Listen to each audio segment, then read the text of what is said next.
నీ దుఃఖం తొలగిపోవాలి అని అంటే ఏం చేయాలో తెలుసా? దేవుని సన్నిధిలో మనము మొర్ర పెట్టాలి. Praise the lord, praise the lord, praise the lord.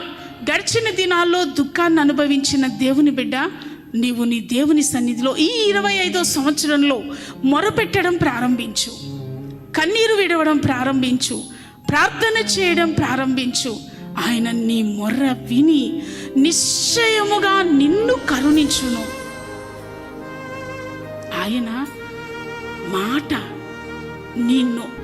నీ నోట నుండి మాట విన్న వెంటనే నీకు ఉత్తరం ఇస్తాడంట. Praise the lord. ఈ సంవత్సరం దేవుడు అంటున్నాడు, అమ్మా నీవు మొరపెట్టు, నీ నోటి వెంట మొర్ర విన్న వెంటనే నేను నీకు ప్రతిఫలం ఇస్తాను. అభయం ఇస్తున్నాడు ప్రభువు మనకి. అయితే మనం ఏం చేయాలి? మొరపెట్టాలి. భర్త విషయమై మొరపెట్టాలి, మన మాట వినని బిడ్డల విషయమై మొరపెట్టాలి. మనకు మొర్రే ఆయుధం.